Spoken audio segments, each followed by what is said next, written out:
Agatha Raisin and the Mystery of Lilac Lane.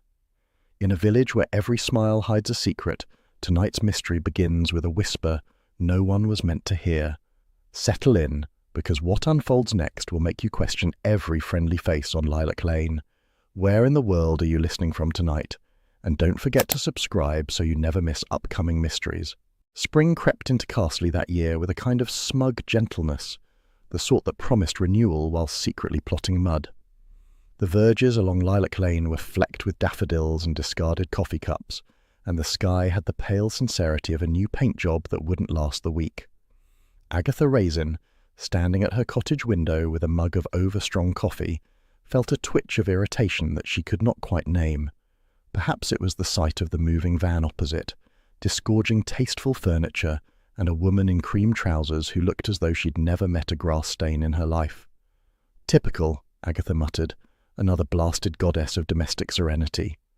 She had spent the winter in a fog of ennui, binge-watching crime documentaries and berating herself for every biscuit consumed. Now the village was stirring again, and this new arrival, Fiona Lacey according to gossip, had the nerve to look elegant before 10 a.m. Fiona directed the men with a calm efficiency that suggested either vast experience or innate superiority. Agatha disliked her on sight. By mid-morning, she had contrived an errand to the village shop. Mrs. Bloxby might have called it nosiness. Agatha preferred to think of it as reconnaissance. The bell over the door jangled like a tattletale as she entered. Doris Simpson, behind the counter, was decanting sultanas with the solemnity of a priestess. "Morning, Mrs. Raisin. You heard about the new one on Lilac Lane?" "Hard to miss," said Agatha, selecting a tin of sardines she didn't want. "Who is she when she's at home?" "Name's Lacey. Pretty as a picture, isn't she? They say she's some sort of designer. Gardens, maybe. Rich clients up London way." Doris lowered her voice. "Course, that's one story. According to Mavis from the post office, she's divorced from a property developer. Came here for peace and quiet." Agatha sniffed. People always say that when they've made a mess of something. "Peace and quiet," said a familiar baritone behind her.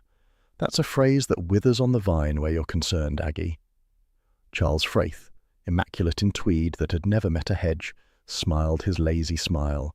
He took a packet of mints and added, "Perhaps you're afraid she'll outshine you as Carsley's most talked-about woman." "Don't be absurd," Agatha snapped, flustered enough to pay for her sardines twice. Outside, the morning had grown brighter, or perhaps merely showier. Agatha marched down the lane, heels clicking defiance at every cobble. She slowed as she neared number 7, pretending to admire the cherry blossom while inspecting the new neighbour's domain. Fiona Lacey's garden already looked annoyingly organised. Raised beds, neat gravel, the faint promise of tasteful herbs. The woman herself appeared at the gate, hair caught in a silk scarf, smile faintly apologetic. "You must be Mrs. Raisin," she said. Her voice was low and unhurried. "Everyone's been so kind. I'm still finding my feet." Agatha was disarmed by the politeness. "Yes, well, we're a friendly village. I run a detective agency, you know." "How fascinating," said Fiona, as if complimenting a Labrador for balancing a biscuit on its nose.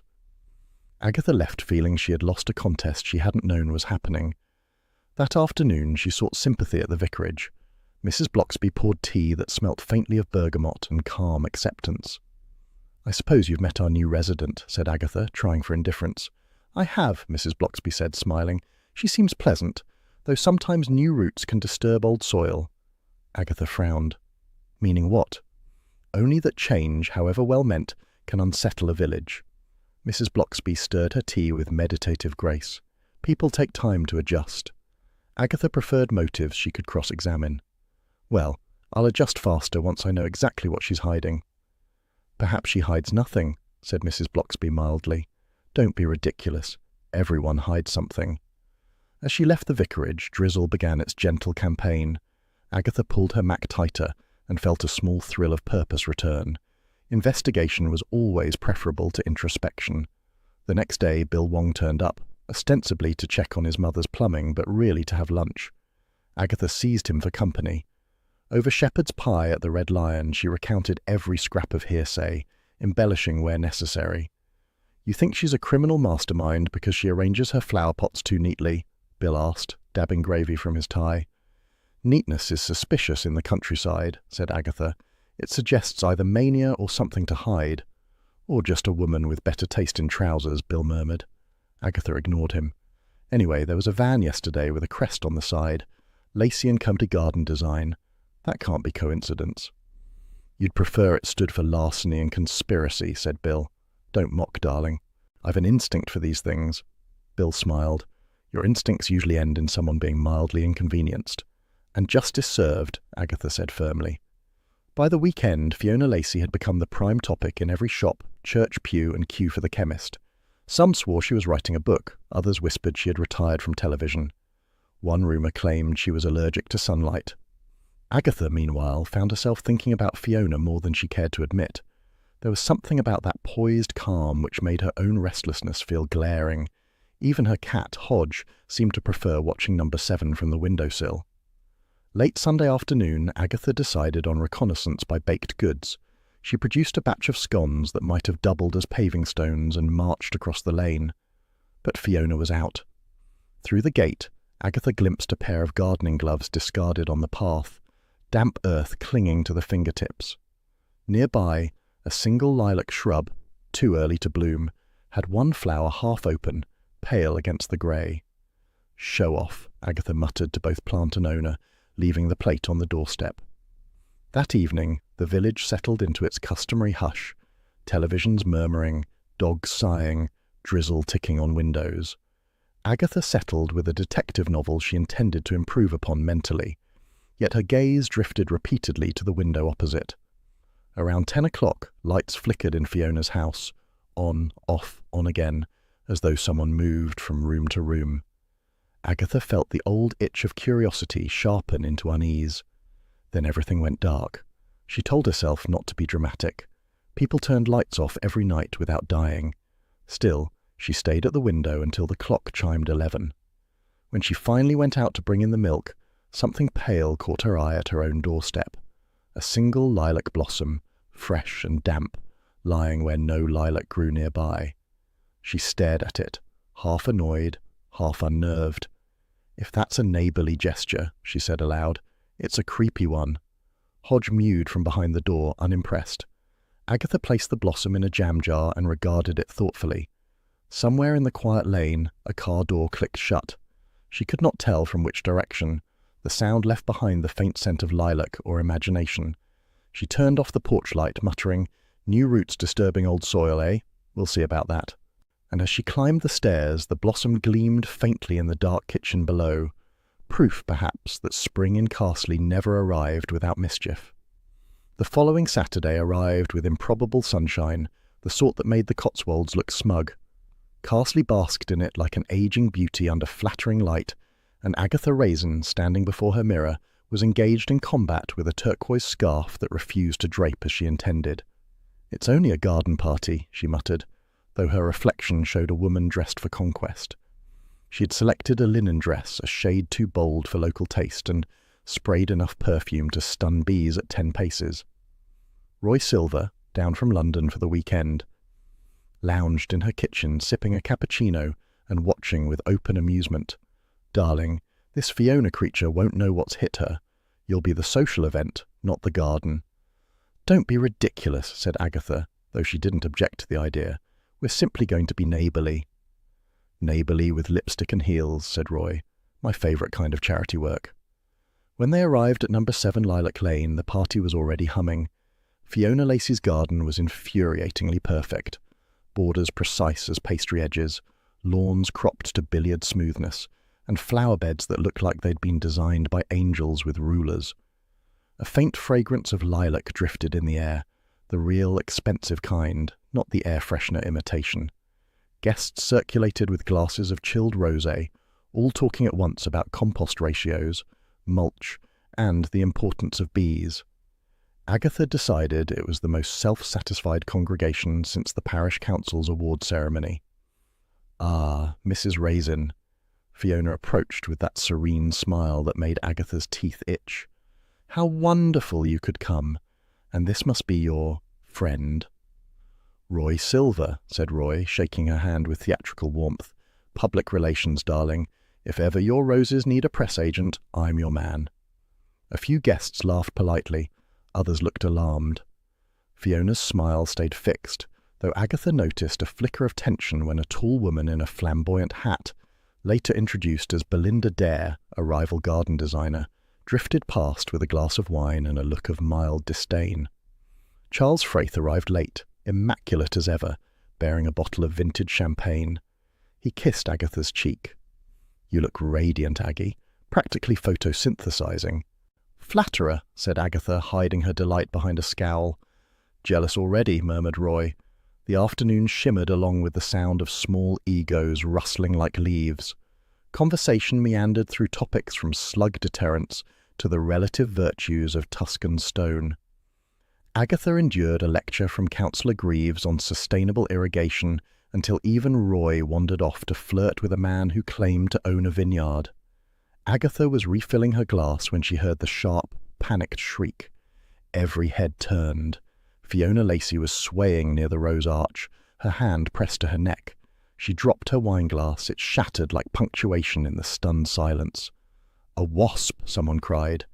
Guests surged forward with the efficiency of people unused to emergencies but eager to be involved. Fiona gasped, face pale, eyes wide, but what caught Agatha's attention was not pain, but terror, real, unguarded fear. "She's allergic!" cried Belinda Dare, dramatically clutching her pearls. "Nonsense," said Fiona hoarsely. "I'm fine, just startled."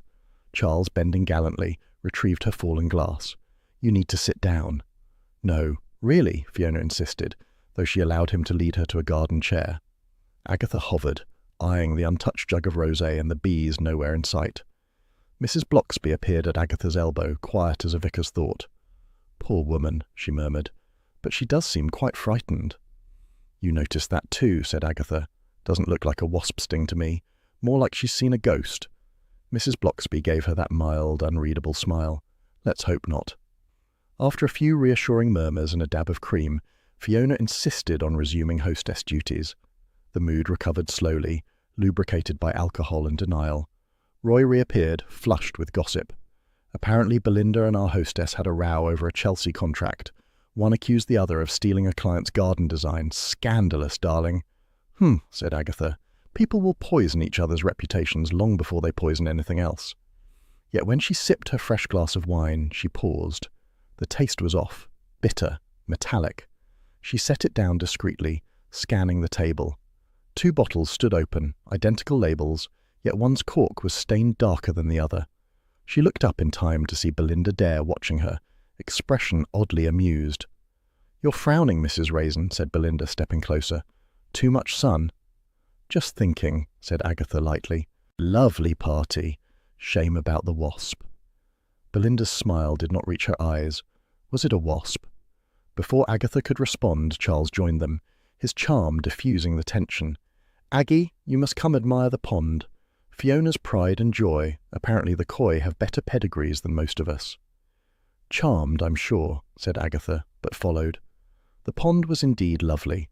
Smooth water reflecting the late sunlight, lilies in bloom.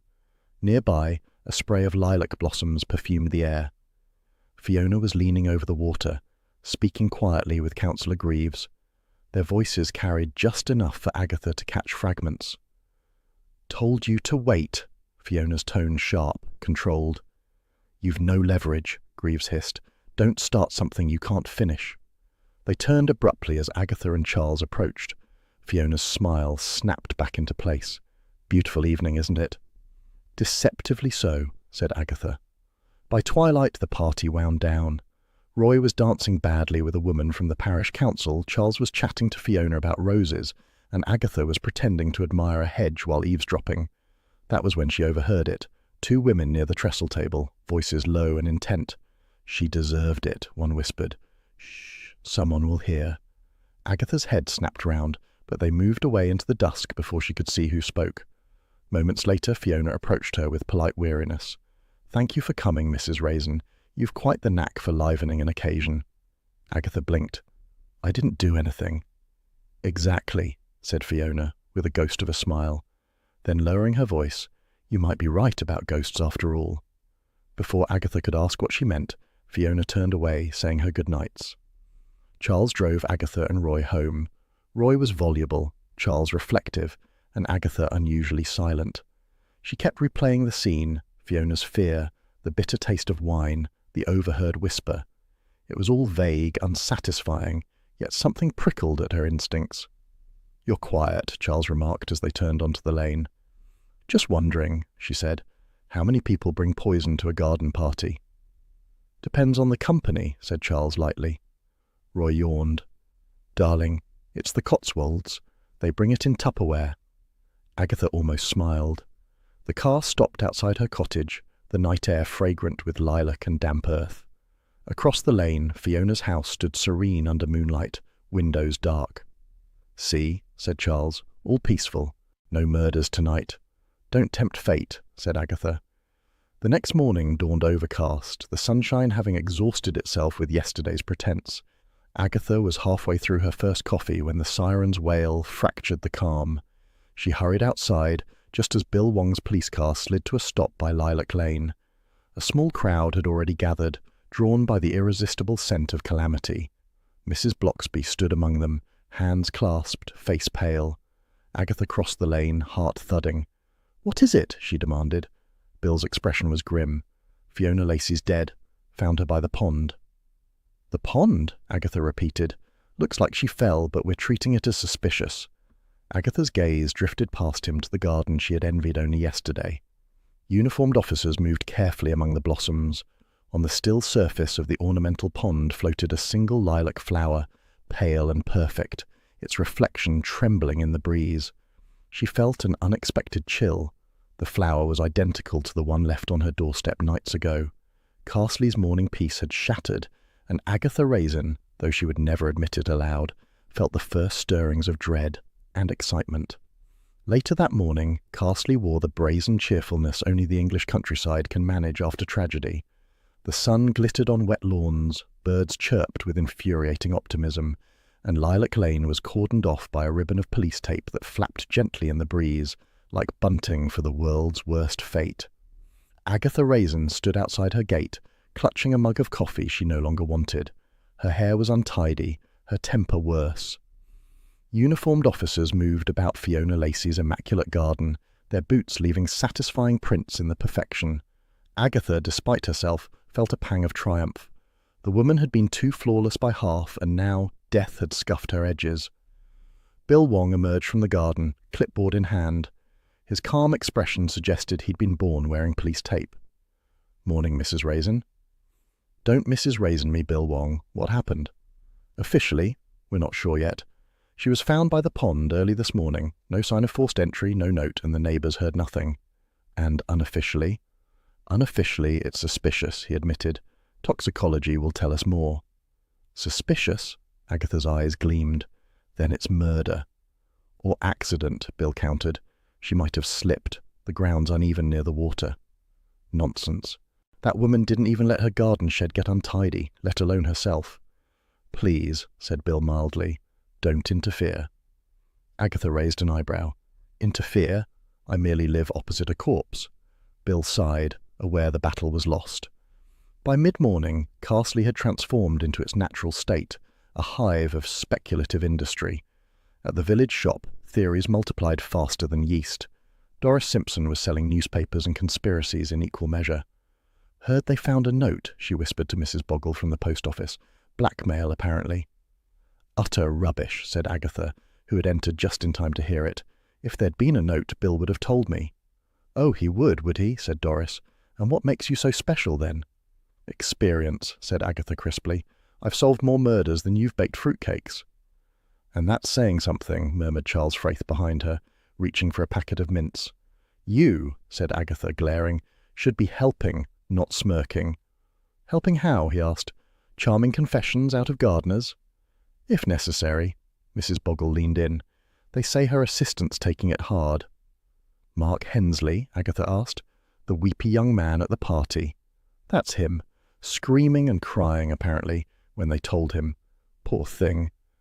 "Poor thing, my foot," said Agatha. "Real grief doesn't leave time for theatrics." Charles grinned. "Your compassion incarnate." "Oh, shut up," she snapped and left. Outside Fiona's house, the press had arrived, drawn by the words Cotswold Death Mystery, like bees to jam. Cameras clicked as if grief were photogenic. Agatha pushed through, chin high, ignoring their questions. She found Mark Hensley near the gate, blotchy-faced and holding a handkerchief with the devotion of a relic. "Terrible, terrible," he kept repeating. "She was so kind to me, like a mother." "Really?" said Agatha. "I had her down as more of a monarch." "You didn't know her," he said hotly. "Fiona was misunderstood. People envied her success." "Such as?" He blinked. "You mean Belinda? Everyone knows about their feud, but Fiona wasn't cruel. She expected high standards." Agatha's curiosity pricked. "Standards like burying your boss's secrets under mulch?" He sniffed dramatically. "I won't listen to gossip." "Then you'd best stay indoors," she said. As she turned to leave, an officer lifted a small evidence bag containing a folded letter, edges damp and stained. The label read, "Found in glove box of deceased's car." Agatha pretended not to notice, and noticed everything. That afternoon, the vicarage became a sanctuary of controlled curiosity. Mrs. Bloxby, pouring tea with serene precision, had already heard 10 versions of events. "It's tragic," she said softly, "and it will bring out the worst in everyone." "It already has," said Agatha. "Half the village is practically auditioning for Midsummer Murders." Mrs. Bloxby smiled faintly. "And what part will you play?" "The competent lead," Agatha said. "Bill's treating me like an amateur, but I know there's more to this. She was frightened at that party. I saw it." "Sometimes fear has nothing to do with crime," said Mrs. Bloxby. "It can be personal. So can murder." "Agatha, do be careful." "I'm always careful." Mrs. Bloxby gave her a look of maternal disbelief. Later, in the Red Lion, Agatha found Charles and Roy installed by the window, nursing pints and moral superiority. "Ah, the sleuth returns," said Charles. "Any progress?" "Only that the whole village is lying," said Agatha, sitting down. "About what?" "About everything." Roy leaned in. "I've got a London contact in PR who says Fiona once worked for a celebrity couple. Apparently she left after a misunderstanding involving a credit card and several £1,000s. "So, thief or blackmailer?" asked Charles. "Possibly both," said Agatha. "Bill found a letter. I'd bet my manicure it's about money."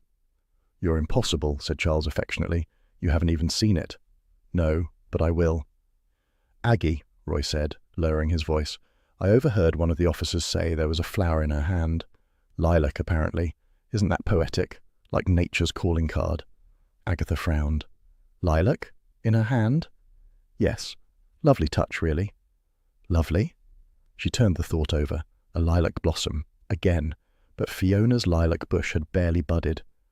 "Roy," she said, "I don't suppose you remember seeing any blooming lilacs in her garden." "Of course not. I was busy trying not to get stung by the wasp of social hierarchy." "Exactly," Agatha murmured. Charles arched an eyebrow. "Meaning?" "Meaning," said Agatha, "that someone brought those lilacs from somewhere else."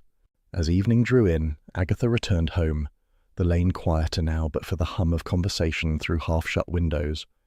She paused by her own hedge, staring at the dark shape of Fiona's house. It looked smaller somehow, humbled by its own tragedy. She stooped to pluck a petal from her sleeve, pale lilac, faintly scented, carried by the breeze perhaps, or something more deliberate. She turned it between her fingers, thoughtful. "Symbol or signature?" she murmured. Inside, Hodge greeted her with the imperious yowl of one unimpressed by murder. She fed him, poured herself a small whiskey, and sat by the window, watching the blue lights fade. A faint guilt stirred beneath her excitement. Fiona Lacey was dead, and Agatha was already thinking in motives and clues. But what else could she do? Solving mysteries was the only time she felt entirely herself, bold, certain, alive. Still, she thought, swirling her drink, the sight of that flower had left a chill. There were no blooming lilacs on Lilac Lane, only the humankind, showy, fragile, and full of secrets. Rain had returned to Carsley as if to wash away the scandal, though Agatha Raisin knew better. The Cotswold drizzle might soften lawns, but it never dampened gossip. By the time she'd finished her morning coffee, Fiona Lacey's death had already sprouted rumours like weeds, poisonous ones if handled correctly. Agatha buttoned her trench coat, grabbed her umbrella, and set out with purpose disguised as shopping. Her stated goal was a bag of fertilizer from the garden centre. Her actual one was intelligence gathering. The centre, a cheerfully overpriced emporium of begonias and bad advice, was buzzing. Behind the till stood Mrs. Dutton, a woman whose tongue was as sharp as her pruning shears. "Terrible business, that poor Fiona," Mrs. Dutton began before Agatha could even feign disinterest. "Such a lovely garden, too. You wouldn't think death could thrive among petunias." "Death thrives anywhere," said Agatha dryly, "especially when overwatered." Mrs. Dutton leaned forward. "You knew her, didn't you? They say she had midnight visitors. Some man, tall, wore a cap." "Who's they?" "Oh, people talk. Her neighbour, Mrs. Elms, heard a car at odd hours more than once. Headlights sweeping across her curtains. Terrifying." "Perhaps she was having an affair," Agatha said briskly, hoping to sound worldly rather than nosy. Mrs. Dutton smirked. "Or perhaps she was being blackmailed." Agatha raised an eyebrow. "You've been reading too many crime novels." "Takes one to know one," Mrs. Dutton replied. "You're the detective, aren't you?" Agatha bought the fertilizer out of sheer embarrassment. She disliked being predictable. Outside, the rain had mellowed into drizzle, persistent, prying, like Carsley itself. She paused at the notice board outside the church, scanning the smudged posters for something incriminating. Instead, she found a flyer for the parish fair and a note in Mrs. Bloxby's tidy handwriting. Volunteers still needed for the cake stall. The vicar emerged from the porch, startled to find Agatha lurking. "Ah, Mrs. Raisin. Terrible weather." "It's England," she said. "Weather's our only reliable institution." He smiled uneasily. "You're investigating Fiona Lacey's death, I gather." "Not investigating, merely interested," she said. "Though I hear she had a disagreement with you." He flushed. "A minor matter. She wanted to extend her garden fence onto a strip of parish-owned land. I refused permission. It was nothing serious." "Most murders start with something nothing serious," said Agatha. "Mrs. Raisin," he said in the tone reserved for sinners and journalists, "I'd appreciate it if you didn't spread gossip." "Me? Spread gossip?" Agatha looked offended. "I'm merely collecting it." She left him frowning at the rain. Next stop was the post office, where Belinda Dare stood in line wearing sunglasses despite the gloom. Her perfume arrived 5 seconds before she did. "Mrs. Raisin," she said coolly. "Still playing detective?" "Just picking up stamps," Agatha lied. "And sniffing around the dead woman's affairs, no doubt. Fiona loved to stir trouble." "So I hear," said Agatha. "Jealousy's an ugly thing, Belinda. It doesn't suit your complexion." Belinda gave a brittle laugh. "Don't flatter yourself, Agatha. I couldn't compete with her clients even if I wanted to. She stole half my business and all my ideas. Her death's the only original work she ever managed." The room went still. Agatha's eyebrows rose. "You're remarkably frank for someone under suspicion." "Suspicion?" Belinda's tone turned icy. "If you repeat that, I'll sue." "Oh, I wouldn't dream of it," said Agatha sweetly, "though I do wonder how your boots got so muddy. Not much gardening weather lately." Belinda's nostrils flared, but she swept out with all the dignity of a queen late for her execution. Agatha paid for her stamps, then stepped outside to inspect the pavement. Her own boots were caked in mud, but at least hers came from legitimate sleuthing. Charles Frayth's silver car appeared round the corner, purring smugly. He rolled down the window. "Aggie, you look like a woman who's just interrogated half the county." "And learned nothing," she said, "except that everyone in Carsley lies." "That's the charm of village life. Hop in. I'm taking you to lunch." "You're not taking me anywhere," she said, climbing in. The Swan and Trumpet was warm, fragrant with roast lamb and quiet scandal. Charles ordered wine before she could protest. "Honestly, Charles, it's barely noon." "Perfect time for civilization," he said. "You'll tell me everything while pretending not to." "There's nothing to tell," said Agatha, "except muddy footprints outside Fiona's gate. Too big for her, too small for Mark Hensley, and someone visiting at midnight." "Sounds romantic," said Charles. "Romance kills," said Agatha. "I should know," he grinned. "You just haven't met the right corpse." Agatha couldn't help laughing. "You're impossible. That's why you like me." She ignored him, stabbing at her shepherd's pie, yet she felt the warmth of his gaze linger. Beneath the teasing, Charles was always watching, amused, detached, but rarely indifferent. "Bill still keeping you in the dark?" he asked.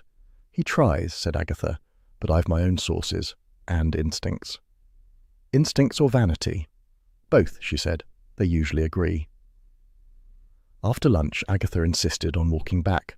The rain had paused, leaving behind a faint scent of earth and something bitter. Passing Fiona's cottage, she noticed police markers by the gate and crouched to examine them. The muddy footprints were clear now, size 8, maybe 9, tread sharp, not a gardener's boots. A constable noticed her crouching. "Please step back, madam." "Detective Raisin," she said grandly, showing no badge whatsoever. "Never heard of you," said the constable. "You will," she promised, and stepped back with wounded dignity. At home, she called Bill. "Agatha," he said warily, "I'm in the middle of something." Then multitask. "You've had the lab results, haven't you?" Silence. "Bill, if you don't tell me, I'll ask the Daily Mail. They love a mystery with middle-aged glamour." He groaned. "All right. Yes, we have preliminary results. There were traces of digitalis in her bloodstream." "Foxglove poison," said Agatha, satisfaction and horror mingling. "Common, accessible, and poetic."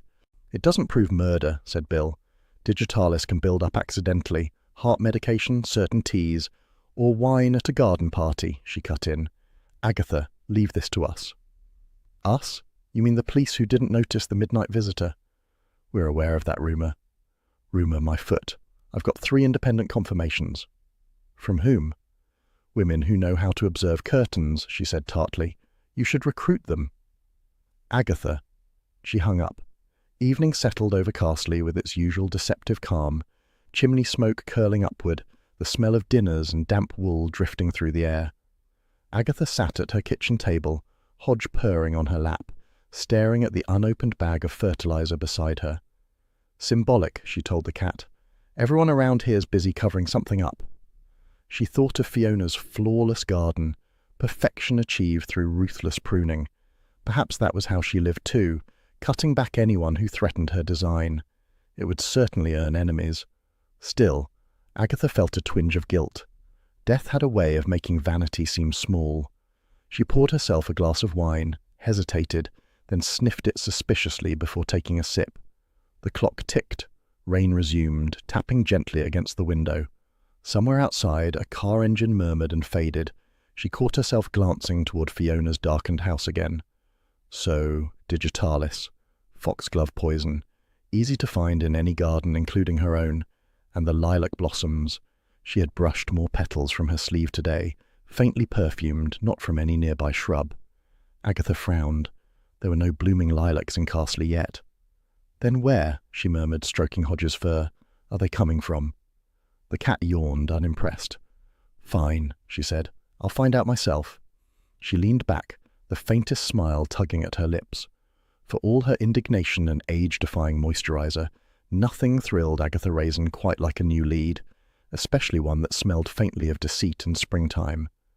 The morning of the Mercester Flower Show dawned with deceptive brightness, one of those crisp, self-satisfied Cotswold days when the sky looked freshly laundered and everyone behaved as though good weather were a personal achievement. Agatha Raisin, however, was already cross. It had started with a bad hair day and worsened when she realized Belinda Dare had entered the show with a display titled Lilac Elegance. Agatha had only joined the competition out of boredom, entering her own exhibit, Summer Serenity, mostly to irritate her rival. The name had sounded tasteful until she'd actually arranged the flowers and realized they looked more like summer's hangover. "Roy," she snapped, watching him fuss over her stand, "that ribbon needs to be higher. We're competing, not mourning." "Darling, they're flowers, not supermodels," said Roy Silver, flicking a petal into place with the air of a Broadway choreographer. "Besides, I've had a fabulous idea. We should turn this whole thing into a cause." "A cause?" "Yes. Justice for Fiona. Posters, badges, maybe a petition to demand answers. We'd look frightfully civic-minded. You could give a quote to the Mercester Gazette. Something like, 'Flowers fade, but truth endures.'" "Oh, for heaven's sake," said Agatha. "This is a flower show, not a protest march." "Publicity, my dear, publicity," Roy trilled, already rummaging in his bag for a marker pen. Before Agatha could throttle him, Charles Frayth arrived, casual as ever in chinos and charm. "Morning, Aggie. I see you've brought your usual modesty to the proceedings." "You're just jealous," she said, eyeing his boutonniere. a perfectly chosen lilac sprig. "And don't call me Aggie in public." "As you wish, Mrs. Raisin," he said with mock gravity. Bill Wong appeared next, looking weary. "Please tell me you're not involved in Roy's campaign." "He's involved in himself," said Agatha. "We're honoring Fiona's memory," Roy protested. "Awareness is key." "You'll raise awareness of how to get arrested for obstruction," said Bill. "Try not to start a riot among the begonias." "Spoil sport," muttered Roy. The flower show grounds buzzed with genteel competition. Stalls overflowed with dahlias, roses, and suspiciously perfect marrows.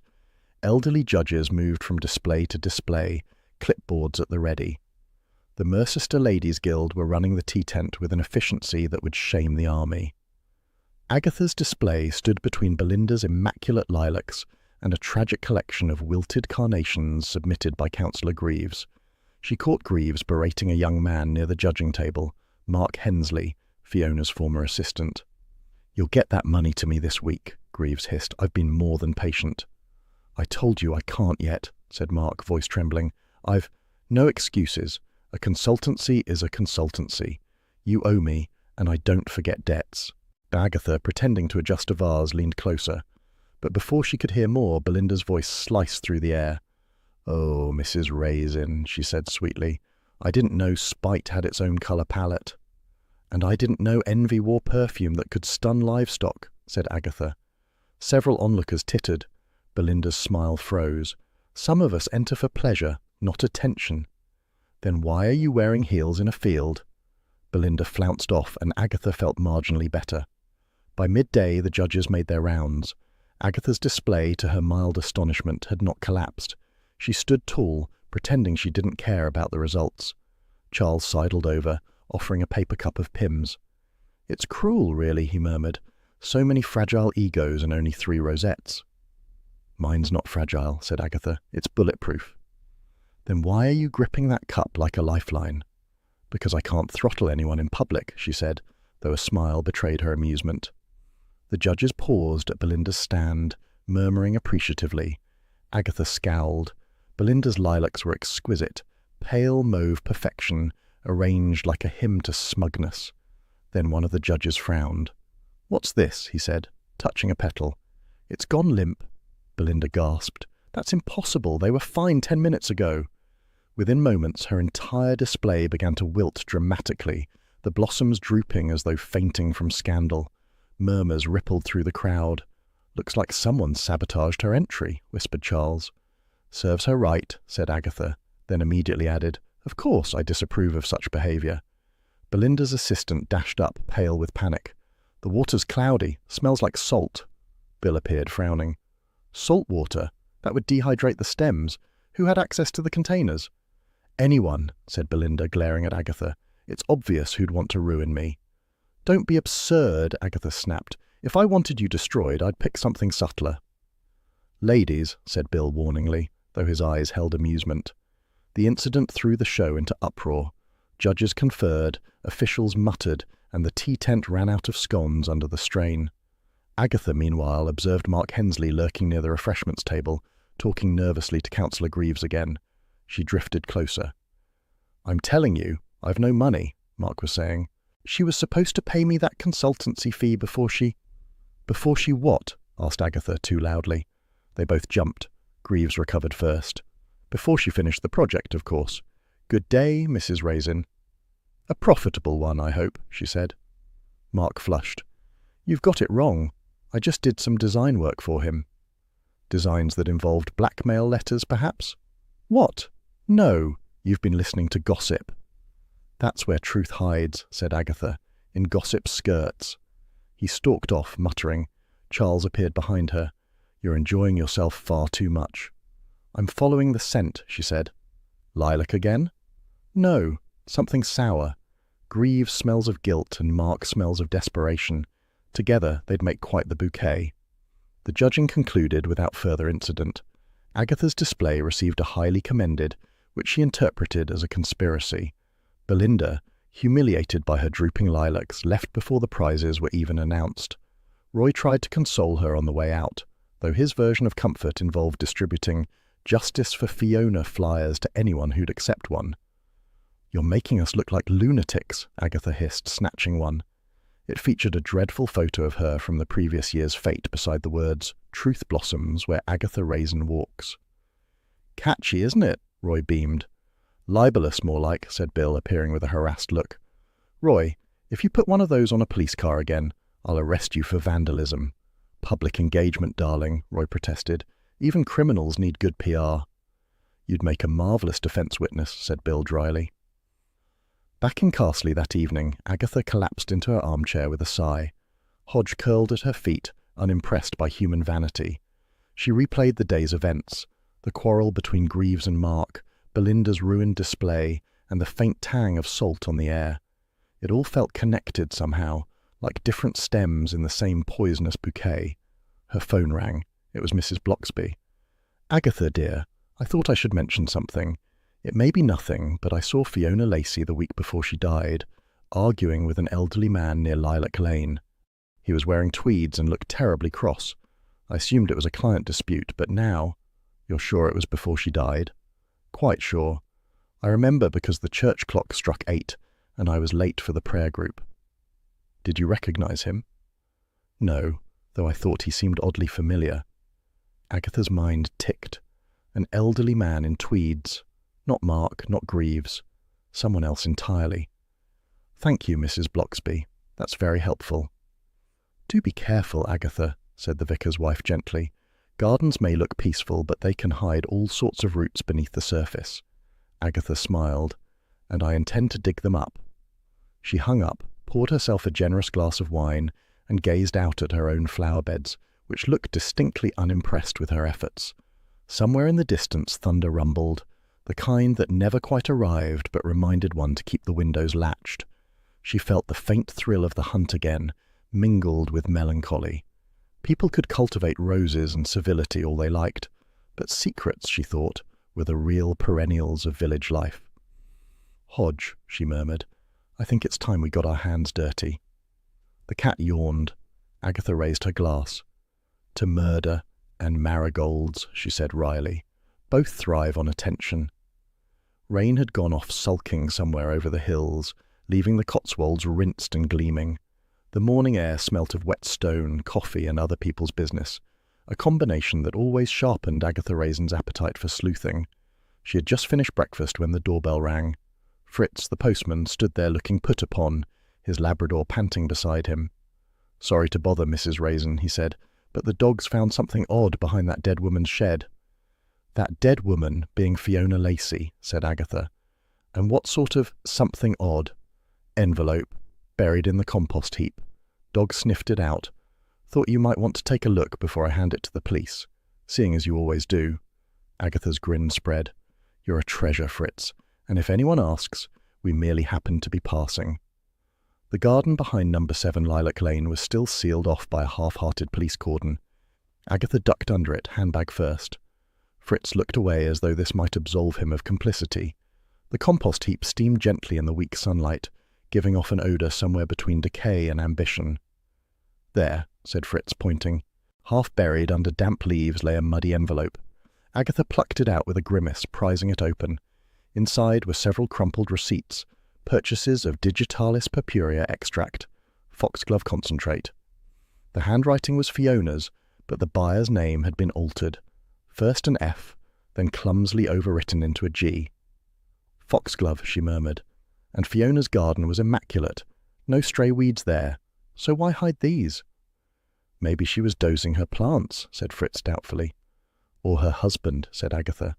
He blinked. Didn't she not have one? Oh, she did. G. Lacey, missing, mysterious, or both. Fritz looked nervous. "Best not keep that too long, Mrs. Raisin. Police might think you're tampering." "Nonsense," said Agatha, tucking the envelope into her bag. "I'm rescuing evidence from incompetence." By late afternoon, she was at Charles Fraith's manor, waving the receipts like a flag. He listened with his usual air of amused detachment, lounging in a chair that probably cost more than her kitchen. "So," he said, "you're suggesting Fiona murdered herself with foxglove extract to frame her ex-husband, or he murdered her to reclaim his receipts? I'm losing the plot already." "Don't be obtuse. Someone buried this to hide the connection. I want to see what else she was hiding." You're proposing breaking into a crime scene. It's not breaking in, it's research. That's my line, said Charles. Then come along and make it true. He sighed. You do realize I had plans this evening? Yes, but none worth keeping. Night fell softly over Lilac Lane, bringing with it that particular hush that made every sound scandalous. Agatha and Charles crept along the hedge, torches in hand. Keep your light down, whispered Agatha. I can't see where I'm stepping, he whispered back. That's the idea. They reached the shed, its padlock shiny with recent use. Charles produced a small toolkit from his pocket. Honestly, she whispered, do all aristocrats carry burglary kits? Only the useful ones. He jimmied the lock open with infuriating ease. Inside, the air was thick with the scent of fertilizer and secrecy. Garden tools gleamed on hooks. On a workbench lay sketch pads spattered with soil and ink. Agatha flipped one open and froze. Each page showed elegant landscape plans, signed neatly at the bottom, G. Lacey. Her husband, she breathed. He designed these gardens. Charles peered over her shoulder. Or she used his name for prestige. These designs are good, too good for amateur vanity. She must have stolen them, said Agatha. That's why she hid the receipts. If she'd bought the foxglove extract for her husband's designs, it would tie them together. Or she kept his name because she couldn't let go, said Charles quietly. Agatha ignored the pang that line stirred. Either way, it's our first solid lead. She turned, torch sweeping across the shed, and landed on a half-buried metal box near the compost heap. Curiosity flared. She stepped out and began digging with the toe of her shoe. Aggie, be careful. He didn't finish. With a satisfying squelch, Charles stepped directly into the compost heap. Oh, that's revolting. Agatha clapped a hand to her mouth, shaking with laughter. Research has its hazards. If you tell anyone, oh, I shall, frequently. He extracted his foot with a noise like a reluctant pudding and wiped it on the grass, muttering. You'd think compost was solid, he said. You'd think you were graceful, she countered. The moment of levity faded as she prized open the box. Inside were more sketches, a few letters, and a faded photograph. Fiona, younger, standing beside a man with kind eyes and ink-stained hands. So, that's G. Lacey, said Agatha, hardly the type to vanish forever. Charles examined the letters. Postmarks from Spain 3 years ago. Looks like he kept in touch. She wasn't hiding from him, she was hiding with him. His identity, at least. She was still using his work. And someone found out, Agatha said softly. Perhaps the good counsellor. He seemed fond of money-making schemes. Or her assistant, Mark. He knew too much about her business. He could have used it to blackmail her. There's a cheerful thought, said Charles. We're ankle-deep in muck, literally and morally. Agatha closed the box. We'll take this back for analysis. You mean gossip over it with Bill, said Charles. Same thing. They slipped out as quietly as they'd entered, though Agatha's laughter nearly betrayed them, when Charles tripped over the gate latch and muttered language unbecoming of a gentleman. Back at her cottage, Agatha spread the contents across the table under the lamplight. The drawings glowed softly, fluid lines of gardens, ponds, and stone walls, each labelled in Fiona's handwriting. But the signatures remained the same, G. Lacey. She felt a twinge of something approaching pity. To live so perfectly, to arrange every flower and facade, yet be rooted in deception. Vanity and fear made a potent mix. Agatha understood both intimately. Charles poured them each a whiskey. You do realize, he said, that we're in possession of stolen property. So are most of my ex-husbands, said Agatha. He grinned. You're impossible. Thank you. They drank in companionable silence until he rose, brushing soil from his sleeve. Well, I'll leave you to your moral dilemmas. Try not to frame anyone before breakfast. Not without proper evidence, she said, though she felt the thrill of momentum. Morning arrived pale and breezy, the kind of day that tried to look innocent after hosting crime the night before. Agatha had just finished her second cup of coffee when Bill Wong appeared at her door, expression grim. You've been busy, he said. Always, she said. You've been snooping. Officially, we got a report of trespass on Lilac Lane. How dull of them to assume it was me, she said, because it was you. Technicality, he sighed. Well, since you've saved me the trouble of finding you, I might as well tell you. Fiona's ex-husband, Gavin Lacey, landed at Heathrow last night. Passport shows he's been in Spain for years, working as a garden consultant. He's back in England. Agatha's pulse quickened. So the ghost returns. He's already called the police, Bill added. Says he's got information about his wife's business. He's coming to see us today. And you'll let me know what he says? No, said Bill, which is precisely why you'll probably find out first. You know me too well. That's the problem, he said, heading for the door. As it closed behind him, Agatha leaned against the table, staring at the sketches. G. Lacey, Fiona's ex, her signature, her shadow. Everything about her death seemed entangled with that name, as though the murder had roots reaching years back. Outside, a robin landed on her window box, chirping cheerfully amid the damp soil. Agatha smiled despite herself. Secrets in compost, she murmured, always something waiting to grow. And somewhere out there, she thought, someone was tending the truth, or burying it deeper. Carsley had seen its share of eccentrics, but few arrivals stirred as much curiosity as the man who stepped out of the taxi that morning, tall, sun-browned, and wrapped in a linen jacket that had once been expensive. He paused before 7 Lilac Lane, gazed at the sealed gate, and sighed with the air of someone arriving not home, but at the ruins of his reputation.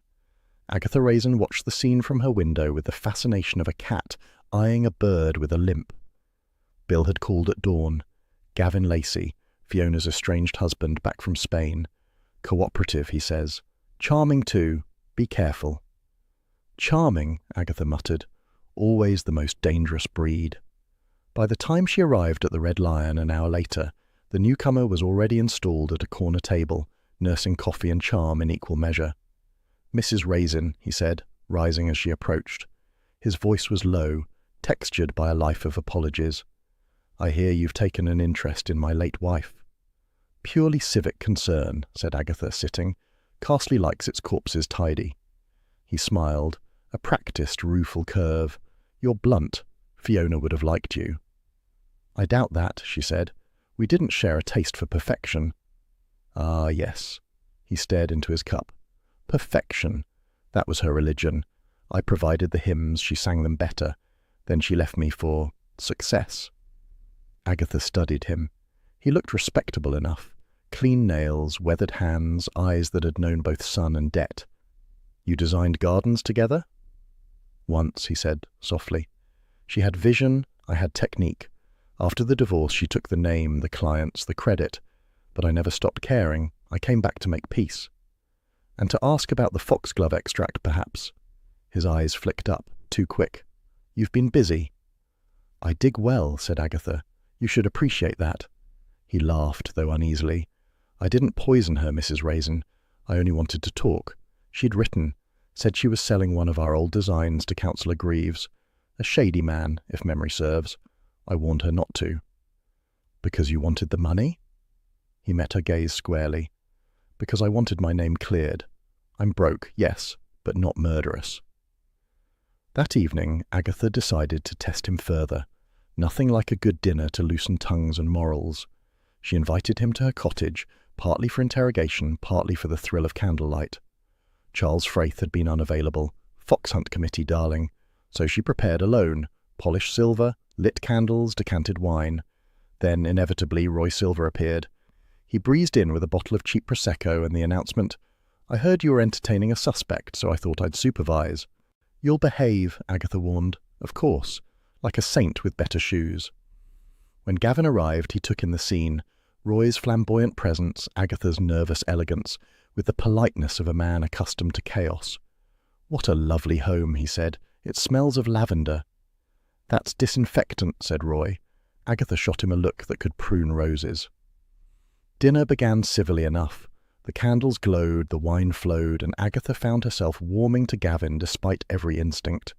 He spoke of gardens the way poets speak of muses, the balance of shadow and sunlight, the danger of beauty maintained too long. Fiona never understood decay, he said, twirling his glass. She thought nature could be managed like a reputation. And yet, said Agatha, she ended up dead among her flowers. There's irony in that. There's irony in everything, he said, even in being suspected of killing the woman you once adored. Roy coughed delicately. Speaking of suspicion, did you know she was selling a design to that greasy counsellor? Greaves, is it? Gavin's expression hardened. She mentioned it in her letter, claimed it was our masterpiece, the Garden of Reflections. I told her not to sell without my consent. She laughed. Why would Greaves buy a garden design? Asked Agatha. Because he's developing land near Mercester, said Gavin. He wanted prestige landscaping to cover the smell of corruption. And Fiona had the plans? The only copy, said Gavin, unless she gave it to him already. Agatha poured more wine. The air thickened with suspicion and candle smoke. Roy, oblivious, launched into a story about his latest PR client, an influencer who sold vegan dog biscuits, until Agatha silenced him with a glare. Tell me something, Mr. Lacey, she said. If Fiona had betrayed you again, would you have forgiven her? He hesitated.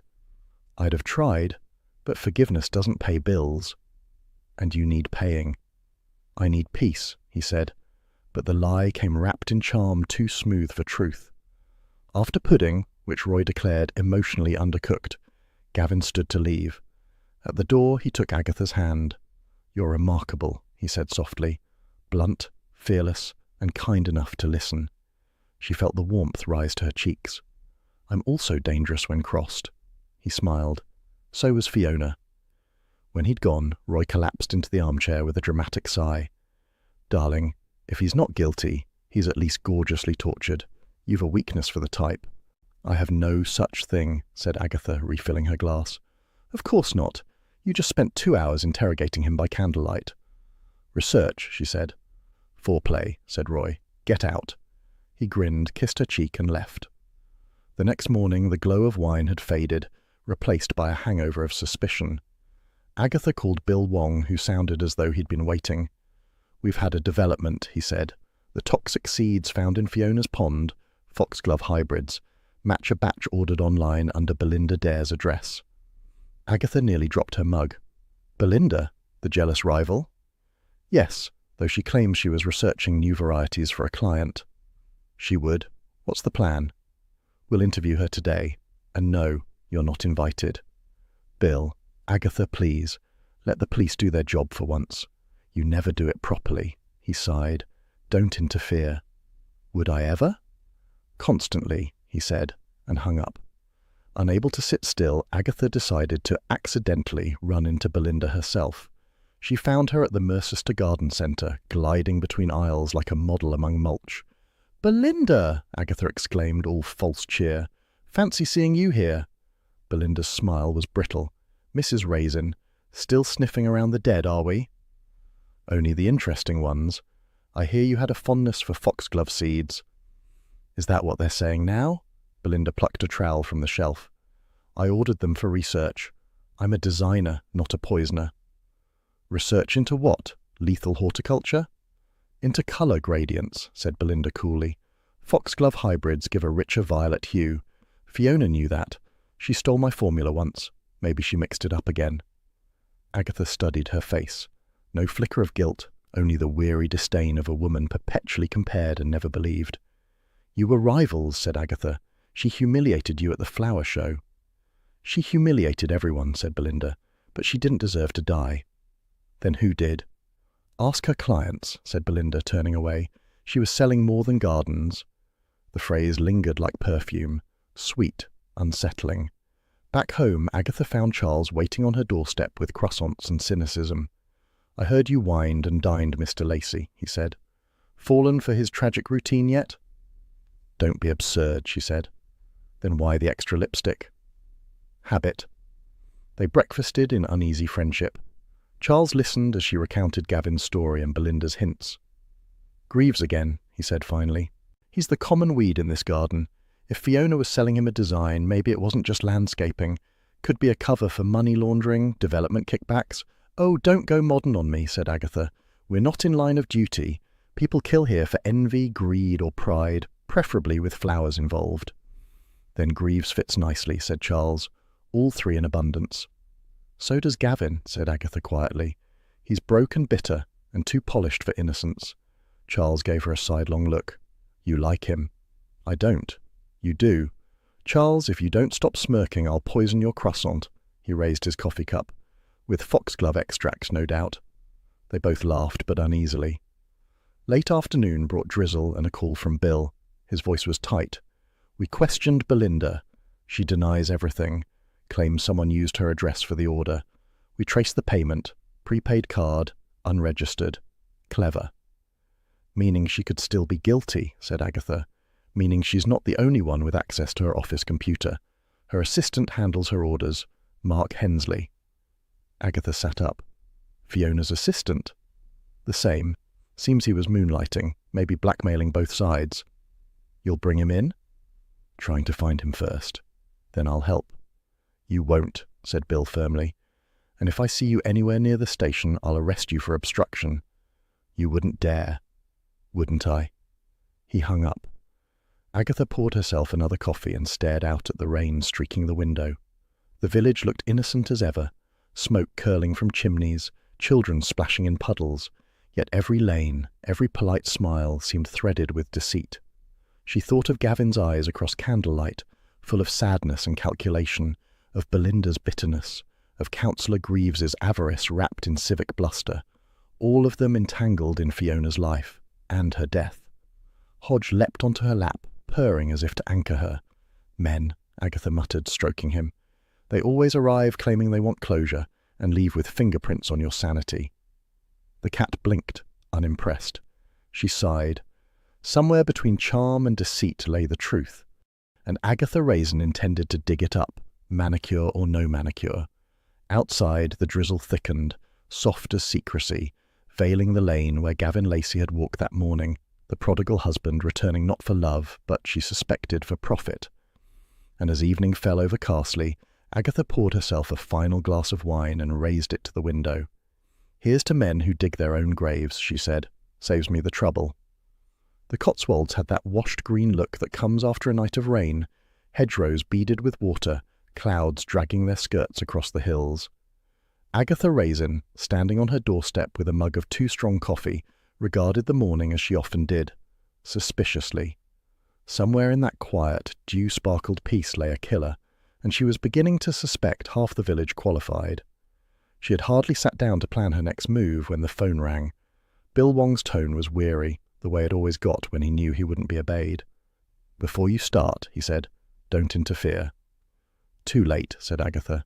"I've already had breakfast." "We've traced the original batch of digitalis, foxglove extract, to Councillor Greaves's allotment shed." Agatha's eyebrows shot up. "Greaves again? He's like mildew, turns up everywhere." "Yes, but we can't prove he used it. He claims it was part of an educational gardening project." "For whom? The Mafia Gardening Guild?" Bill sighed. "Don't start. I'm heading to Mercester for a statement. You stay out of it." "Of course," said Agatha sweetly, which meant precisely the opposite. By 11, she was in Mercester herself. The coffee shop near the garden centre was half full of gossip and cappuccinos, and at one table sat Belinda Dare, immaculate as ever, but with a fragile look around the eyes. Agatha slid into the seat opposite her without invitation. "You look dreadful," she said. Belinda gave a brittle laugh. "That's your idea of sympathy. You don't get sympathy until I know you're innocent." Belinda stared at her cup. "I told the police about the seeds. Yes, I ordered them, but not for poison. Fiona asked me to." "Oh, how convenient," said Agatha. "And why would she ask her sworn rival for that sort of favour?" "Because she said her ex-husband was obsessed with foxglove hybrids," said Belinda, voice trembling. "She wanted to hide them from him until her new design was finished. She swore me to secrecy. I thought it was harmless."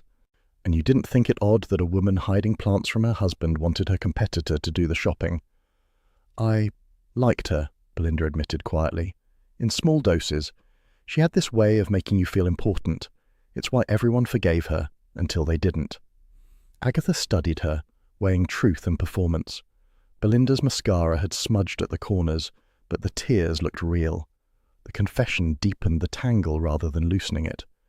"You realize this makes you look guiltier, not less," said Agatha. "I know, but it's the truth." "We'll see," said Agatha, rising. "The truth's like a bulb, has to be dug up properly."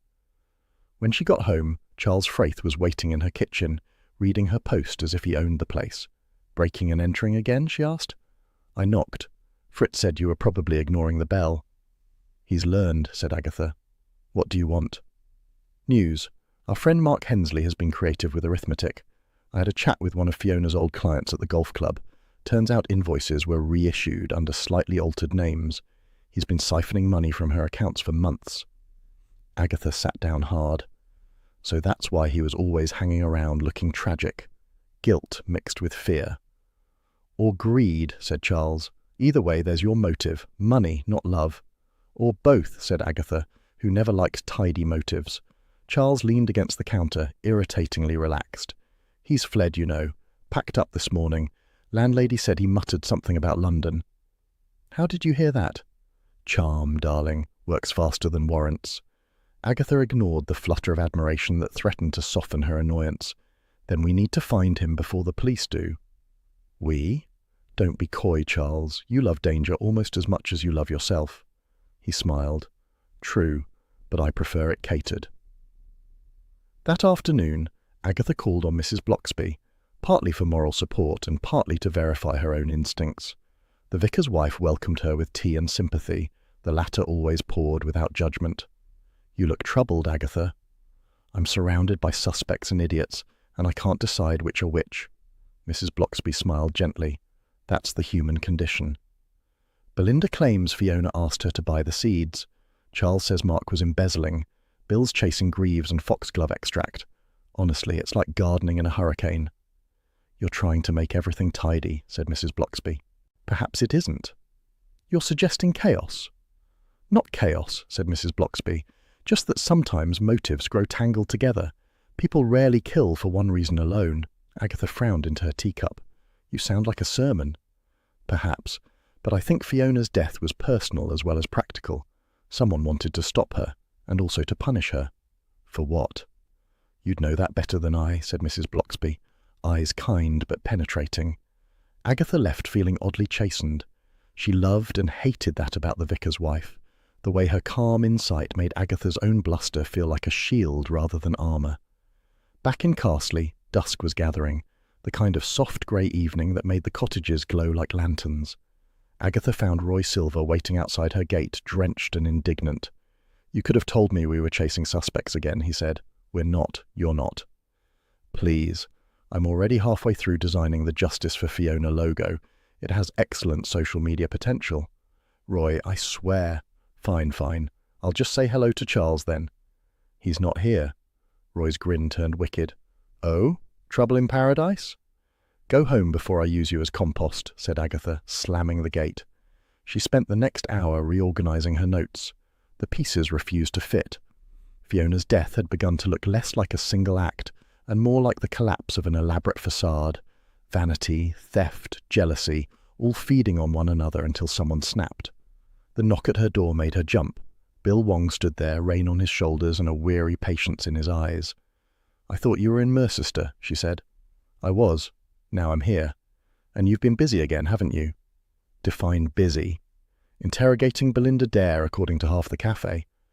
That woman couldn't keep a secret if it was stapled shut, said Agatha. Bill came in, shaking off his coat. You know, Agatha, you make my job harder every time. That's because I'm better at it, he smiled despite himself. You're reckless, infuriating, and usually right. But be careful. If Greaves really did have that extract, someone might think you're getting too close. Someone usually does, she said, though her heart gave a small, inconvenient flutter. He glanced at her papers. You've got a theory. 6, all contradictory. That's progress, said Bill. In murder cases, contradictions mean life. Before she could reply, his phone buzzed. He frowned, answered, then nodded. Right. I'm on my way. What now? They found Mark Hensley's car outside Greaves's allotment. Empty, boot full of soil samples. And you're not taking me? No. Spoil sport, she said. He left, leaving behind the faint smell of rain and responsibility. The night deepened. Agatha poured herself a small whisky and stood by the window. The lane lay silent, the cottages neat and prim under the streetlight's weak halo. It all looked so innocent, she thought, and yet it never was. She was about to turn away when something pale caught her eye near the doorstep. She set down the glass and went out, slippers squelching on the damp path. There, resting on the mat, as if placed with deliberate care, was a single lilac blossom, freshly cut, its petals glistening with raindrops. Her breath caught. She bent to pick it up, heart thudding. The scent was faint but unmistakable, sweet and unsettling. Someone had been here, watching. "Very poetic," she murmured, forcing a laugh, "but you're wasting your floristry skills." Still, as she locked the door and drew the curtains, she couldn't shake the feeling that the flower wasn't a threat at all. It was a message. And worse, it was personal. She sat down, staring at the blossom now lying on the table beside her notes. Every clue, every conversation pointed back to one thing. Whoever killed Fiona hadn't finished their work. Carsley's peace, like its gardens, depended on careful pruning, and Agatha Raisin had a nasty feeling someone thought she was the next weed to be cut down. But for the moment she leaned back, let Hodge curl on her lap, and managed a crooked smile. "Poison among friends," she muttered. "That's the Cotswolds for you. Murder wrapped in manners." The cat purred, unimpressed, as outside the drizzle began again, soft and relentless, washing over a village that pretended not to notice. The morning of the memorial dawned indecisive, a weak sun struggling against low grey cloud, like a mourner who had forgotten the dress code. Agatha Raisin, staring critically out her window, decided it would do. Sunshine would make people cheerful, and she needed them sharp and quarrelsome. She'd planned the event with her usual blend of genius and chaos. Officially, it was a garden tribute to Fiona Lacey, designer, dreamer, and friend. Unofficially, it was a trap. Every suspect on her mental list had been lured in with promises of canapes, sherry, and press coverage courtesy of Roy Silver. Roy had designed the invitation himself, pale lilac lettering on cream cardstock featuring the tagline, "Let Beauty Bloom Anew." He was terribly proud of it, though Agatha thought it looked like an advert for undertakers with better lighting. By midday, the memorial garden, really Fiona's own redesigned front lawn, freshly tidied by village volunteers, was a stage set waiting for its actors. Clusters of villagers murmured among the flower beds, balancing paper cups of sherry and pretending solemnity. The air smelled faintly of foxglove and suspicion. Charles Frayth arrived first, of course, immaculate in a blazer and armed with wry amusement. "You've done it, Aggie," he said. "The social event of the season, grief with hors d'oeuvres." "Shut up and help me spot reactions," she said. "Watch Belinda, Gavin and Greaves, and if Roy starts handing out flyers, I'll drown him in the pond." Roy, as if summoned, appeared at her elbow in a lilac silk scarf. "Darling, you underestimate my restraint. I've limited the flyers to 50. Try 0. "You're no fun," he said, sweeping off to check the lighting. Bill Wong was next, in plain clothes but radiating detective disapproval. "Please tell me this isn't one of your sting operations," he muttered. "It's a tasteful commemoration," she said, tasteful and cunningly timed the moment the toxicology report came in. "Coincidence," said Agatha sweetly. "You're impossible." "And yet you came," she said. He sighed. "To prevent arrest warrants, including yours." By 2 o'clock the suspects had assembled like flowers from very different gardens. Belinda Dare, icy and pale, stood near the petunias pretending not to watch Gavin Lacey. Gavin himself looked dangerously tense, the worn charm replaced by a brittle edge. Councillor Greaves, ruddy and smug, chatted loudly with anyone who couldn't escape fast enough. Agatha began her speech, though calling it that was generous. "We're gathered today to celebrate Fiona's work," she said, projecting her best village committee voice. Her passion for beauty, her dedication to gardens, and her unfortunate tendency to annoy everyone within a 5-mile radius. A nervous chuckle ran through the crowd. Agatha pressed on. "In Fiona's honour, we're opening this space to the community, a reminder that roots once disturbed can grow in strange directions." Charles murmured, metaphorical and menacing. "Very you." "Shut up," she hissed, then raised her voice. "Now, please enjoy the refreshments, but do mind the pond. It's deep." That last line was deliberate. The pond shimmered at the far end, deceptively peaceful. Agatha watched faces as people turned toward it. Gavin's jaw tightened. Belinda's fingers gripped her cup. Greaves looked bored, which was suspicious in itself. Roy drifted by, whispering, "Darling, you're doing marvellously. I feel like I'm in Midsummer Murders, but with better catering." "Go find me gossip," she ordered. For the first 20 minutes the gathering was merely awkward. Then the sherry began to work. Voices grew louder. Compliments took on edges. Agatha circulated, smiling brightly. "Lovely turnout, counsellor. How's the allotment project?" Greaves puffed up. "Thriving. Just signed a new landscaping contract with the Mercester developers. Lucrative work, that." "Developers?" said Gavin sharply from nearby. "You mean my designs?" Greaves blinked. "Your what?" "The Garden of Reflections, Fiona's and mine. You stole it through her." The crowd hushed. Greaves sneered.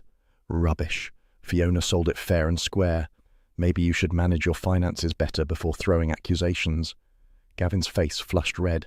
"You ruined me! You and your bribes and your false contracts." Before anyone could stop him, he lunged. The sherry tray went flying. Gasps followed as Charles and Bill grabbed Gavin by the shoulders. "Let go of me," Gavin shouted. "He's the reason she's dead. She was going to expose him. I know it." "That's enough," Bill barked, steering him back. Agatha's mind raced. Expose him. So Fiona had known something criminal about Greaves. Maybe she'd threatened to go public. That would make motive number 3 for the good counsellor. "We'll take this inside," said Bill. "No," said Agatha. "Let them breathe. Nothing kills gossip faster than discretion." "You're impossible," he muttered again. "So I've heard," she said. As the commotion subsided, Agatha noticed movement at the edge of the crowd. Mark Hensley, Fiona's young assistant, pale and twitchy, edging away toward the pond. Her instincts sharpened. "Charles," she whispered, "watch Greaves. I'll handle our disappearing act." She followed, careful not to draw attention. Mark moved fast, almost running, then slowed as he reached the water. The pond glittered under the weak sun, the surface broken by a single drifting lilac petal. Agatha crouched behind a shrub, feeling both ridiculous and exhilarated. Mark bent down near the edge, muttering to himself. She caught fragments. Should have kept quiet. Stupid woman. She shouldn't have threatened to tell. Agatha's heart jolted. She stepped forward. "Talking to the fish, are we?" He spun round, eyes wild. "Mrs. Raisin, I was just committing introspection or disposing of evidence. You don't understand." "Try me," she said, folding her arms. He glanced toward the garden. The voices of the party drifted faintly. Laughter, glasses clinking, the hum of gossip returning to normal. "I didn't kill her," he blurted. "I swear it, but I know who did." "That's terribly convenient." "Who then?" "Greaves," he whispered. "She said she was going to expose him for laundering money through her commissions. I told her not to provoke him. The next day she was dead." "And you didn't tell the police?"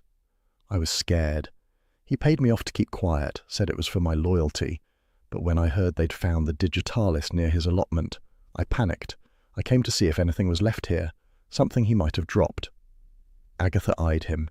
He looked sincere, but sincerity was cheap in murder cases. "You realize, if this is true, you're still an accessory," he sagged. "I just wanted it to stop." "Murder rarely does," she said softly. Before she could press further, a sharp voice cut through the air. "Agatha!"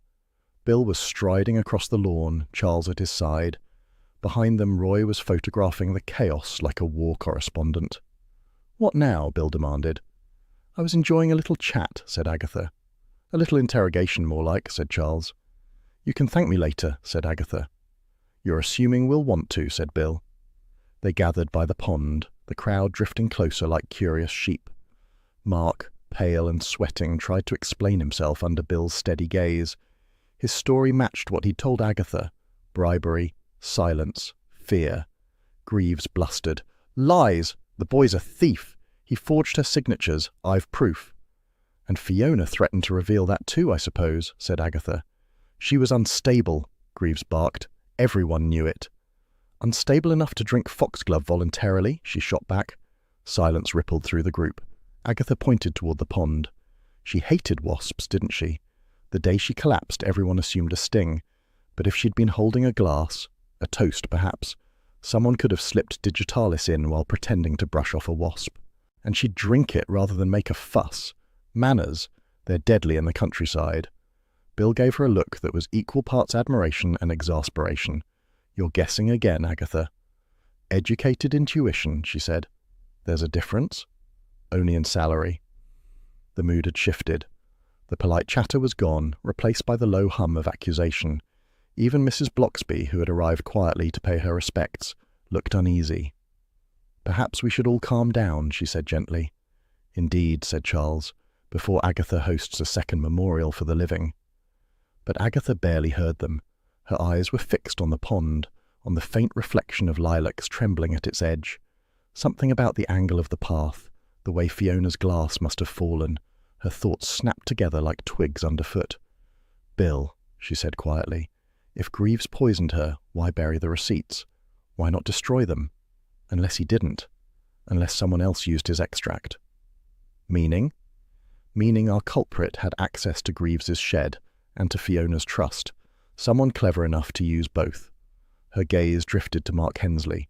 He looked down, jaw tight. She filed the reaction away for later. The memorial sputtered to an uneasy end. Guests murmured excuses and fled. Even Roy, who had filmed enough scandal to last a week, slunk off after a scolding from Bill. As the last car drove away, Agatha lingered by the lilac arch. The air had turned chill. Charles joined her, hands in pockets. "Well," he said, "you've successfully turned a tribute into a near riot. Satisfied?" "Not yet, but closer."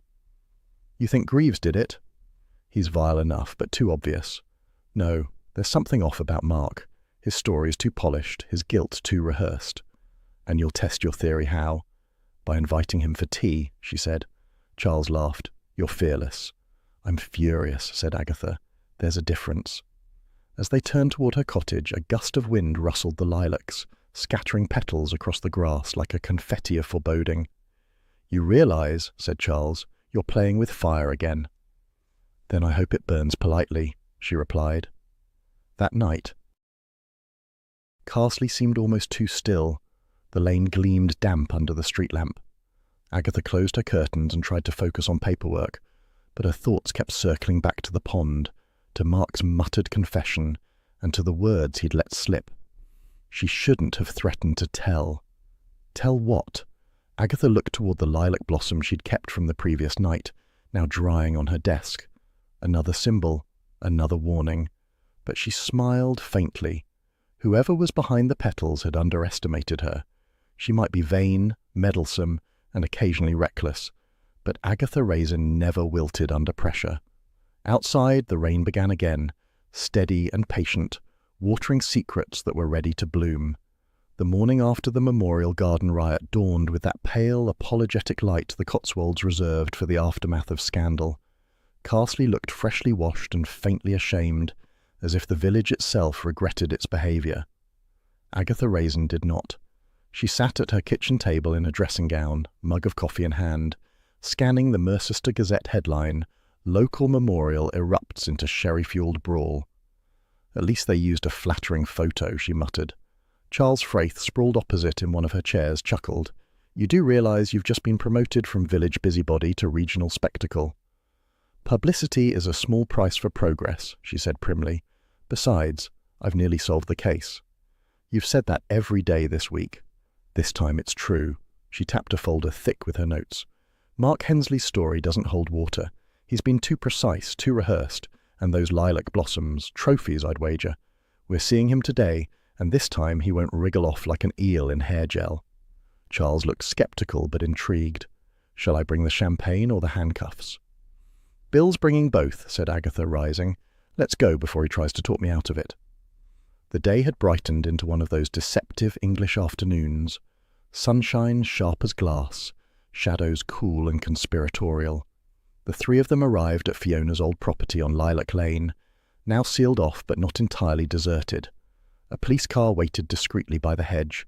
Bill Wong leaned against it, radiating long-suffering patience. "Please tell me," he said as Agatha marched up, "that you've left subtlety at home today." "I've never found subtlety gets results," said Agatha. "Neither does trespassing," Bill replied. "You invited me," she reminded him. "I said consult informally," he sighed. "Semantics," said Charles, pocketing a hip flask. Bill ignored him and gestured toward the garden. "Hensley's inside. Claims he wants to clear his conscience. Let's hope your presence doesn't send him back into liar's limbo." "Oh, I'll bring him clarity," said Agatha grimly. They found Mark Hensley in the conservatory, pale, sleepless, his hands worrying the edge of a handkerchief. The glass roof threw fractured sunlight across his face, making him look like a man already behind bars. "Mrs. Raisin," he said, voice tight. "Inspector, Lord Fraith." "You seem nervous," said Agatha. "That's good. Nerves are the conscience knocking." He swallowed. "I just want to end this." "Then begin it properly," said Bill. Mark drew a breath. "You already know I stole from Fiona. Small amounts at first, client deposits, nothing she'd miss. But she did. She found out 2 weeks before she died." "She confronted you?" Bill asked. He nodded. "Said she'd tell everyone. Ruin me. I begged her to reconsider, told her I'd pay it back. She agreed to meet here by the pond to talk it through." Agatha folded her arms. That was generous of her. Dead women are notoriously forgiving. Mark's face twitched. "I never meant for it to happen like that. I brought wine to show goodwill, just 1 glass. But I'd panicked. I'd taken a bottle from her shed, the same one she'd used for the foxglove extract. I thought maybe a little would calm her down. I didn't know how strong it was." "Oh, spare me," said Agatha. "Digitalis isn't a sedative. It's a murder weapon. You knew exactly what you were doing." "I didn't," he cried. "I swear it. I only wanted to scare her, to keep her quiet." "By killing her?"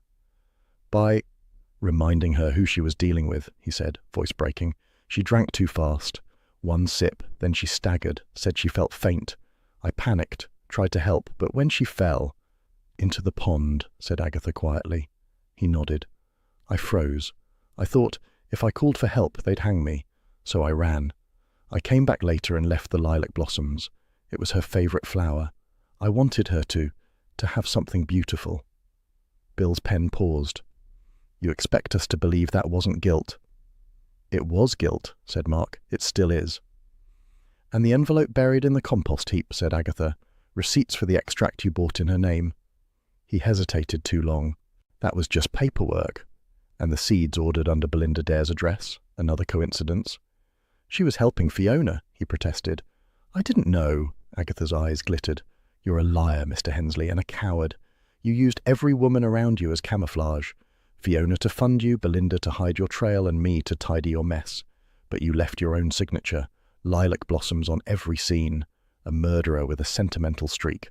How perfectly provincial." His composure cracked. "You can't prove any of that." "We can," said Bill, holding up a small evidence bag. Inside lay a smear of dried soil flecked with lilac petals. "Found on your boots this morning. Same soil type as the pond edge. You really should clean your shoes after murder." Mark's expression curdled from fear to fury. "You meddling fools," he spat, lunging. It happened fast. 1 shove sent the table skidding, the teacups crashing. Agatha stumbled back, caught her heel on the rug, and heard the unmistakable snap of her favourite shoe. "Oh, marvellous," she muttered, balancing on 1 foot. Mark bolted for the garden. Bill shouted, Charles cursed, and Agatha, hopping heroically, hobbled after them. The chase burst into the open air. Mark tore down the path, scattering petals as he went. The pond glittered ahead like a smug accomplice. Agatha limped gamely behind, fury outpacing discomfort. "Stop him," she yelled, "before he fertilizes himself." Charles, surprisingly quick for a man who viewed jogging as a moral failing, intercepted him at the azalea border. There was a brief, undignified struggle, a tangle of limbs, curses, and shrubbery, before Charles executed what could only be described as a genteel rugby tackle. They landed with a wet thud in a bed of pink blossoms. "Got him," Charles wheezed. Agatha arrived just in time to see Mark's expression, shock, rage, and something like relief. Bill cuffed him, reciting the charge in that calm voice that made even murder sound like a traffic violation. "You have the right to remain silent," Bill said. "Finally," panted Agatha, sinking onto a garden bench. "Someone in this village who will." Charles sat beside her, covered in azalea petals and triumph. "You owe me new trousers," he said. "Add it to my list of emotional debts," she replied. By the time the reporters arrived, led inevitably by Roy Silver wielding his phone like a paparazzo at the Oscars, the scene had devolved into chaos again. "Agatha, darling," Roy cried, clicking furiously. "You look divine, muddy but magnificent." "Roy, if you post those, I'll poison your latte," she said. "The public adores authenticity." "They'll adore my foot up your—" "Smile," he trilled. Bill intervened with professional despair. "Miss Raisin, if you could please refrain from assaulting the press." He started it, she said. He's always starting it, said Charles. It's how he breathes. Roy beamed. Now tell me, how does it feel to single-handedly bring down a murderer? Single-handedly, said Bill. You had help, Roy conceded, but your face sells better. Agatha rolled her eyes. It feels like indigestion and victory in equal parts. Once Mark was driven away, the crowd thinned. The garden returned to uneasy quiet, a few petals floating on the pond, a faint ripple where sunlight broke the surface. Bill lingered. Well done, Agatha. You were right again, infuriatingly. Of course I was, she said, but don't sound so shocked. You took a risk confronting him like that. Life's dull without risk. And dangerous with it, he said softly. She shrugged. Everything worth doing is. He smiled faintly, then headed to his car. Charles remained, brushing soil from his sleeves. Well, that's that. The case closed, the culprit caught, the heroine heroic. You make it sound like the end of a pantomime, said Agatha. In Carsley it always is. They stood watching the police car disappear down the lane. The air smelled faintly of lilac and damp earth, a fragrance too sweet for death, too persistent for innocence. Strange, she murmured. I thought I'd feel satisfied. You don't? Oh, I do. Just hollow. I'll miss the chase. Charles gave her a sidelong look. Addiction to murder isn't healthy, Aggie. Neither is salad, but people do it anyway. He laughed. What will you do now? Something sensible, she said. I might even rest. You? Never. Probably not, she admitted. Later, back in her cottage, Agatha cleaned her broken heel with unnecessary vigour. Hodge and Boswell lounged on the windowsill, unimpressed by heroism. She poured herself a generous gin and stared at the lilac blossom she'd kept, dried now, its petals brittle but still faintly perfumed. Fiona's favourite flower, a murderer's memento. And yet, Agatha thought, perhaps also a reminder, that beauty and deceit often grow from the same root. She smiled wryly. Lilac Lane, she murmured. I should have known. Everything pretty here comes with thorns. Her phone buzzed. A message from Roy. You're trending. Detective diver of the Cotswolds. Love it, she groaned, then couldn't help laughing. Oh, why not, she said aloud. Every diva deserves her day. Outside, dusk gathered, soft and lilac-tinted. The village lights flickered on one by one, and from somewhere down the lane drifted the faint murmur of neighbours already discussing her latest adventure. Agatha raised her glass in mock salute.